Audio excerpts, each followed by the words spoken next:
Trey, how are you today? I'm doing fantastic, Kevin. How are you, sir? I am doing well too. We're both at the end of a busy day in life, but we both do things in music, so we're doing what we love, and we just it's when you think about it, as hard as the day might be, it's not so bad. It's worth it, man. I've been today. I spent most of the day prepping for a music video that I'm shooting on Thursday for an upcoming single we got coming out. So that's been a full day of going to the barber and going to get clothes and making sure everybody's going to be there on time and it's a full time job, man. I've been running all over the place today. And people don't realize that when you go to make that video, for example, that they see 3 minutes or 4 minute video, you're spending a day, if not 2 days or longer. You're Yes, in every spot. You're singing your lyric in that spot. You're using to look like you're singing while you're skateboarding, while you're scuba diving, while you're driving the car. And they don't realize how much to put all that together and all the time. those are great ideas. I might have to put that in the video. I'm like, keep talking, sir. Keep talking. So I'm writing this down. Yeah, yeah, but it is true. It's a lot of work. The finished product is worth all that work, but it's not just as simple as, oh, show up and we make this little video, they film you and you leave, right? You can tell us firsthand. Yes, sir. Yes, sir. You hit the nail on the head, man. You did. Well, I want to take a second to introduce our future audience to you so that they know who I'm talking to here if they haven't met you yet on the road or on the radio, Sure. Spotify, wherever it might be. Yes, sir. Um, so this is singer-songwriter Trey Calloway. Trey has a new single out called She Don't Break It. Most recent album called Wanted Man, but that was released yet last year. Working on singles before that, after that, Sure. an EP, singles, everything. Always writing, always performing. Wait till we talk about that, performing. I think he eats a meal and then goes to a second show Yeah. after that, I think. I'm not Right. sure yet. Yes, Um, sir. but, thanks for taking the time out of what I'm sure has been another busy day for you just to talk with us today. I'm Appreciate it. honored to I'm honored to do it, Kevin. For people like you, I can already tell you're a great dude. I'm honored to be here, buddy. Thank you I for having appreciate that. I really do. me. So you were born and raised in North Carolina, and what was it in during your upbringing that brought you to the point of like, hey, music is something I want to do more than just listen to it. Well, I was a decent baseball player. At the beginning of my life, I wanted to be a baseball player. I was obsessed with Chipper Jones, and folks that might not know baseball, that was he was a famous third baseman for the Atlanta Braves, and I was obsessed. I was convinced I was going to be Chipper Jones, and I got into high school and played a little bit of high school ball and did a bunch of travel ball and stuff, but realized real quickly on that baseball was not my future. And I had always sang. My father was a Pentecostal evangelist when I was growing up, and so I grew up singing gospel music in church. And around the age of probably 13, 14, I started playing guitar, started trying to write songs and getting real heavy into country. My mom was always a big country music fan. So was my dad, but my mom was really the first one that would play Randy Travis and Alan Jackson and Garth Brooks and Clint Black and all that good stuff. Ronnie Millsap and all those 80s and 90s country artists that I really Yeah. fell in love with early on.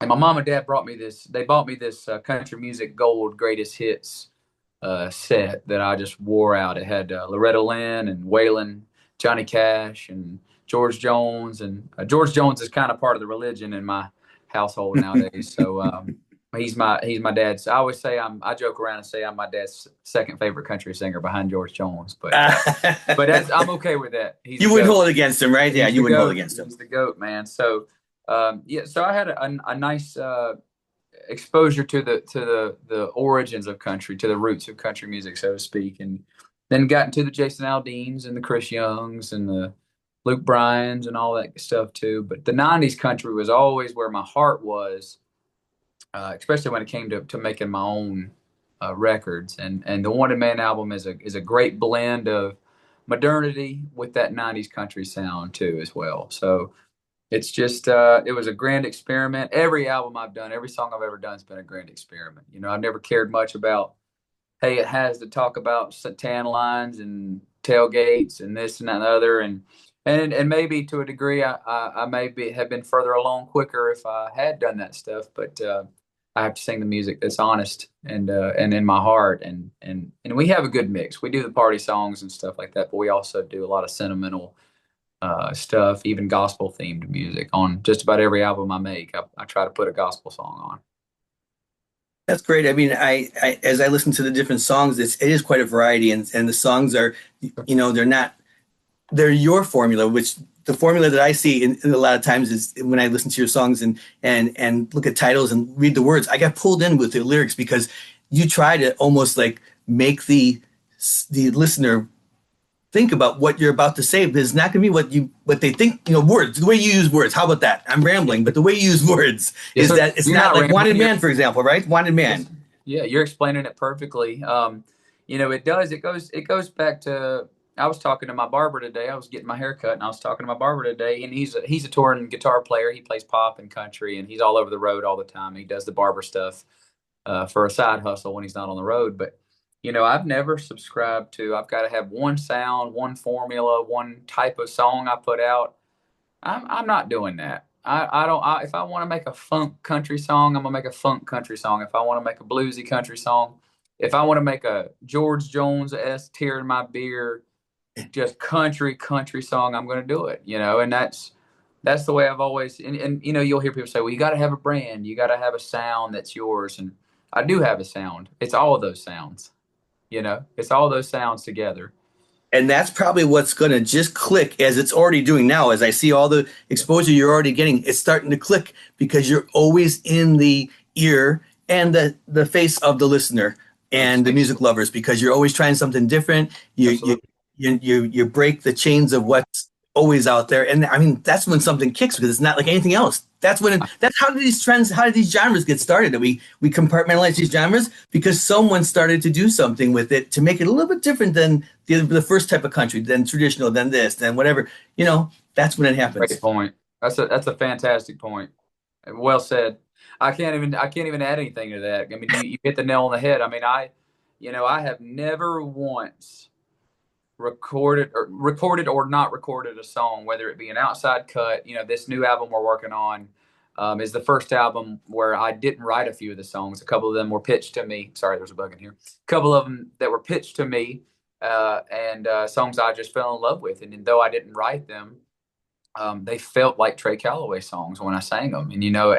And country music was built on outside cuts, on the Dean Dillons to the George Straits. I mean, we got away from it for about a decade. During the bro country phase, which I loved bro country. I had a lot of bro country songs I liked. I never really had anything against bro country, but a lot of them were not outside cuts. It was the artist was in the room with writers and wrote songs for their album. And I think that country music loses something when it does that because there are a lot of artists, a lot of songwriters out there who aren't great singers. They're not great guitar players. They don't even want to be on the radio. They don't want to be on TV. They don't want to be in the limelight. But they're poetic geniuses. Yeah. And you need a vessel like George Strait to deliver those messages, to deliver those words in a beautiful way. And I'm 100% okay with cutting a song I didn't write. But to get back to my original point, I've never recorded or not recorded a song because it was too different from what I do. If I like it, I'm gonna do it. If I like it, I'm gonna cut it. And I'm gonna put it out, and the fans will dictate to me whether it was successful or not. But I think art has to be experimental to a degree, even in a format that can be as formulaic as country. I think you need to experiment. You need to grow as an artist, which is part of what I've felt like I've done over the past couple of years, and it's been very very satisfying. Frustrating at times. You put a song out that you really believe in, something you think, man, this is the one. We all have that feeling, Kevin. Yeah. This is the one. This is the one. No, it wasn't the last one. It's this one is the one. And then you put it out, and it does okay, but it doesn't blow up or anything. And then you say, well, it's going to be the next one. The next one I write is going to be the next one. So I feel perpetually in that state, and that's it's a very driving. I guess driving is the only word I can use. It's a very motivating place to be. I'm in a very motivated place in my life, more motivated than I've ever been to keep writing, to keep recording, to keep playing shows and make a career one fan and friend at a time. Because you don't make fans from social media. You make them from one-on-one. I met a little kid I was on tour up in Ohio this past weekend, and I met a kid named Johnny. I won't, for privacy reasons, I won't say his last name, but I met Sure, a kid sure. named Johnny. He was about my son's age. He was about 10 years old. Big old cowboy hat, big buckle bigger than mine. I mean, his buckle was this big on this little kid. It was about this big around. And he just, man, I was his buddy immediately. He sat in the front row of the stage, right in front of the stage, and he just looked at me like this the entire time. He laser focused on me, and I said, if I'm not mistaken, I'm inspiring a future country music singer. Maybe my competition one of these days, but that we'll get to that later on. But this kid was just enthralled with this music, man, and that's why we do it. You go out and you make those fans one at a time, man. And he said, any Alan Jackson? I told him, I said, I was wearing my cowboy hat. I said, you see this hat? And he said, yeah, I see it. I said, I got you some Alan Jackson. So that's what it's all about for me, man. Making those fans one at a time like that. And that takes a lot of time on the road and a lot of being in events and different things, but it's worth it because I think not only is your career building and building, but it gives you more inspiration to continue on that path because people hopefully say things to you that just really inspire you. You help them through a hard time with your song, or you said something to them that night that really helped them to put things in their life in perspective. So, and you're always, and then it maybe gives you inspiration for songs Yeah. too. Well, I had a similar situation happen to me when I was about 13. I had just started getting into country music. I was a big, big Charlie Daniels fan, partially because I love his music, but also because he's from North Carolina, where I'm from. Oh, A lot of people don't know that Charlie I Daniels is I from didn't the know he was East. from Carolina. Yeah. Yes, sir. He was from the coast area of North Carolina around Wilmington. And so I saw him at the Grand Ole Opry. My mom and dad took me on a trip to Nashville. And my mom, it was back, they had those digital cameras. She still had her old digital camera, and the batteries died in it. So I had to run down to the gift shop at the Grand Ole Opry to see if they had replacement batteries. And of course they did. So I'm walking as fast as I can because I know Charlie's coming on and I don't want to miss it. And I'm walking and I'm tearing open this package. I want to have the batteries in hand to hand her when I get there. And I tear open the package, and one of them falls out of the package and rolls towards the elevator. And I get on the elevator to get this, and I look up, and it was Ed. He was Ed. I cannot remember his last name, but he was the program director. He was the DJ voice of the Grand Ole Opry for years and years and years. Wow. Tall fella. And I told him something. We got to talking, and he could tell that I was a big fan of Charlie and a big fan of country music. And I told him that I was going to be on the Grand Ole Opry one day. And he said, well, if you believe it, it'll happen. If you believe in yourself, it'll happen. And I asked him what it was like because he played fiddle. He was a hired gun fiddle player for a long time. He would play with all the different acts at the Opry. And I said, what's it like to do that? And he said, there's no better feeling in the world. And I've been chasing that for a long time, 10 years. I've been chasing that. So it's just, and now it's finally starting to become within grasp. You know what I mean? To where that could really be happening within the next year. So it's a great feeling, man. It's a great And feeling and great those little memories you think about along yeah. lives, man. They develop you into the person you become. And look at how much focus you have in that one Oh yeah. conversation because of a rolling battery and Oh yeah. how that turned into something that was unexpected. Yes, sir. And I hope I had a similar. If that kid does ever want to play music for a living, I hope I had a similar reaction. The world's got enough. I think the world's got enough bad influences in it now. It needs some good influences on it. Kids need good influences now. They don't need anybody. They don't need any more bad influences on them. So Agreed. I'll Agreed. gladly be that guy. Agreed. Yeah. Yeah. When was it that you felt confident enough or far enough along with your music that you decided to make the move to Nashville to live down in Nashville? Because you're That's in great. Nashville now, correct? Yeah. That's a great question. Yes, sir, I am. So that's a great question. I was playing. I was living in Myrtle Beach for about 5 years, playing in that music scene, all the way from Pawleys Island to down up to Wilmington, where I was talking about Charlie Daniels is from, and playing that whole coastal music scene, just wearing it out with my band at the time, and had a manager and all that stuff, and always dreamed of going to Nashville. And I did the thing. I sold everything I owned and took that nest egg of money and moved to Nashville, and that was in the fall of 2019. And of course, everybody knows what happened, Yeah. 5 months later, Mm. and my whole world got turned upside down. Nashville kind of shut down overnight, and so I went back to Myrtle Beach, pretty ready to quit. If I'm being honest with you, Kevin, pretty ready to hang it up. So I think I'm just gonna be a beach bum musician who wears sleeveless shirts and swim trunks and flip flops and plays gigs on some coastal bar somewhere for the rest of my life and make a great living, because there's a lot of great musicians down there that make a great living doing that, and I was going to be one of them. I was done with the recording business, the recording aspect of it, Hmm. even the Hmm. songwriting. I was over songwriting a little bit too, and I met my girlfriend, now wife, and she was the one that convinced me to give it another shot and move back to Nashville. So here I am 3.5 years later, and her and I got married back in October, and life has never been better. And I'm so glad that I decided to give it another chance, because I was on the phone with a guy named Jeff Reed before I started talking to you a little bit ago, and Jeff is the owner of the Local, which is the place I play every Friday night in town. And he's really, if I had to put my finger on it, there's a couple, but he's one of the first people that really believed in me when I first moved to town. And just we're all so optimistic, and he says you just need to keep going. You're about this close. You just need to keep on going. That's what I'm doing. And it certainly feels that way when I listen to the music, because every song I would put on, every song was catchy, was kitschy with the lyrics too and everything, and the sound, and it just feels like, yeah, like it's there, it's ready. Thank you. It sounds so polished, and not polished in a way that sounds like like No, overproduced, but uh, polished like the songs were thought about and really put together well. polished is never a bad word when you're using it in conversation with me and making records. I'm a student of Garth Brooks. I'm a student of Alan Jackson and George Strait.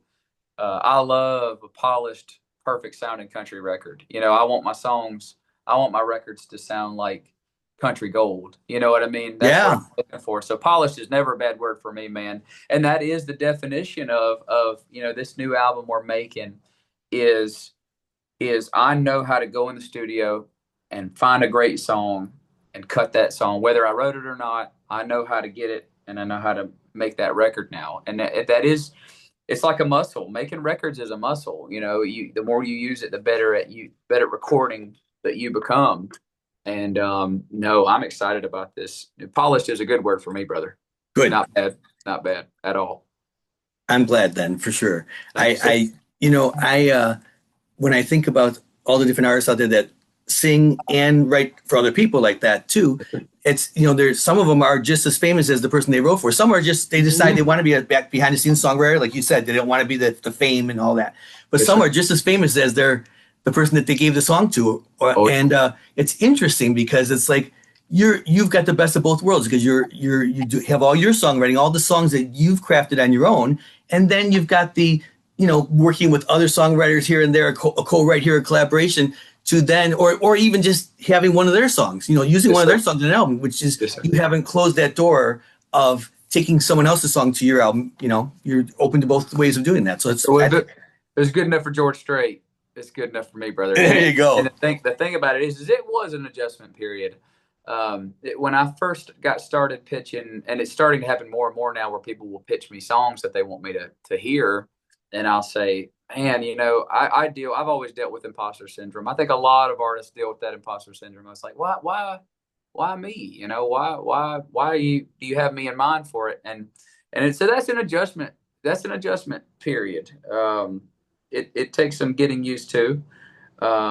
It's a great honor for somebody to hear and see you in mind when they write a song. That's a great feeling when you get your head wrapped around it. And now I love it. The best song needs to win, whether I wrote it or not. And I've never claimed to be the world's best songwriter, because I know I'm not. There are guys out there and girls out there who just are geniuses, lyrical geniuses, and I want to bring those songs to life. You know what I mean? I want to go down in I guess the word would be the annals of country music history. The best song needs to win. That's the way I feel about it, man.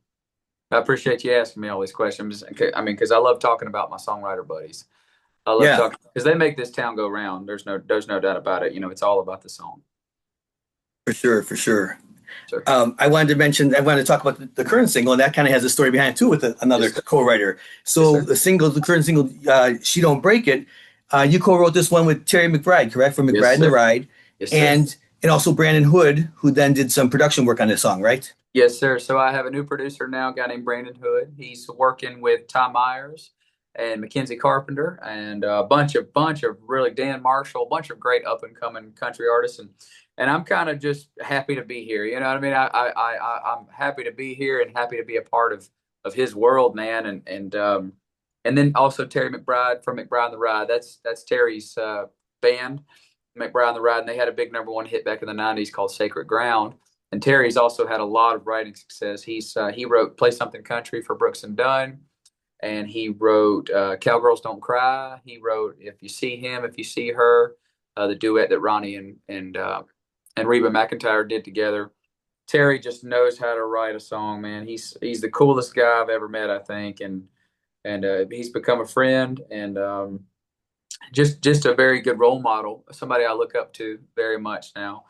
And so we were sitting around the writing room, and I think I said something, had the idea of like they don't make them like they used to, and I didn't know if it was going to be about trucks or relationships or maybe both or whatever. And Brandon's a phenomenal songwriter in his own right. He's had some songwriting success as well as production.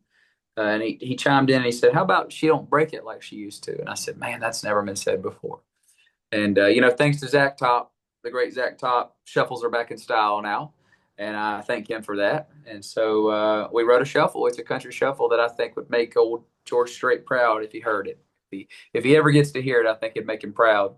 And we went into Studio Phoenix, which is where Brandon does most of his work, where we've done most of this album, and cut the song with some of the great players, man. Just Gordon Mode and Bruce Boughton on steel and Tom Bukovac on guitar, and just phenomenal players, the A team, and I'm always like a kid in the candy shop when I get to go into the studio because I honestly recording is I always prioritize the music business into sections. You got your live shows, you've got your rights, you got your songwriting rooms, you've got your recordings, and then you got whatever you might have, press stuff or whatever you have. But recording has always been my favorite part of the process, the birth of a song, and man, I just hold on for dear life, and I've never tried to micromanage players while they're in there because they're there. They're those guys for a reason. They're who they are for a reason because they know how to make it sound good.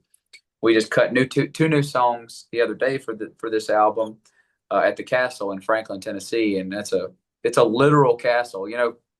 Recording studios have crazy names always, so I'm just hearing the Castle. I'm like, oh, it's a castle. It's called the Castle. But I Yeah. show up and it is literally, Kevin, a castle. And apparently Al Capone owned it during the 20s and like ran his moonshine distribution network through it and all kinds of great history in that building. And they turned it into a really cool recording studio. And we did two new songs for the album. We're probably going to end up doing one more, and then we'll have 11 or 12. And that'll be the album. So, and these songs turned out great, man. Every single we cut just feels better and better. Well, there's a lot of people who are going to be very excited to hear those new songs Thank you, because sir. there's so much great stuff out there that you've done so far, and that makes them hungry. And I think the fact that you do I was going to ask you about the strategy of singles, a lot of singles in Yes, sir. between releases, keeps you in the Yeah. present, especially with all of the social media and all of the way that people hear songs, that you almost have to stay visible so that they can keep hearing your music, so that you're always present with them. Well, And the music business has definitely reverted back to the way it was in the '60s with the mhm, single. The single is king again, yeah, and that's great. I mean, I love that. Honestly, I love the single being king because, I may do some kind of concept album one day or something like that. I've always kind of because I'm a secret metalhead. I love prog rock and metal, and long live Ozzy. By the way, we lost Ozzy Osbourne. yeah, boy, oh boy, I yeah, want I to heard about say that this afternoon. Yeah. long live Ozzy Osbourne, greatest heavy metal frontman in the history of the universe. But he will be missed very, very shortly. But that being said, just I love the singles being the thing. We always single out everything, and then once every single from the album is out, we will package it together as the album. And that's the way we did it with the Wanted Man album, and it worked really good for us, because you build momentum through the whole year. You don't just drop a whole album on people. Big, Right. big, huge stars can do that. I can't do that because I'm not a big, huge star. So it's like you drop singles on people and you keep them engaged, and that's been a good way for us to do it. That's great. I mean, because it is good. Like, and then when they go to that, when the album does come out, and they get to hear a few more new songs and the songs that you've been prepping all year, they're familiar, they're excited, and it's a win-win for everybody. And a lot of your friends in Nashville that have heard you playing this song at rounds or shows or wherever you're playing the song, they sorry, I had a phone call coming in. Can you hear me, buddy? Yeah, yeah, all good. All right. All your buddies that have heard you playing the song around town, they've been hearing you play this song acoustic for a year, and they're ready for the record to come out. So that's a good feeling too when they finally hear the record and they go, "Oh, it's better than I hoped it would be." That's always a good feeling too. And as much as I love the single, I love the concept of having a full album. And then taking it further, use the word concept again. A concept album is really cool too, where it's all tied together, and that would be neat to hear from you someday too. I want to do an album. I want to do an album like the Ballad of Dude and Juanita by Sturgill Simpson. I think that would be just a great experience. I don't know if you've ever listened to that album. If you have, I have not, but I will now.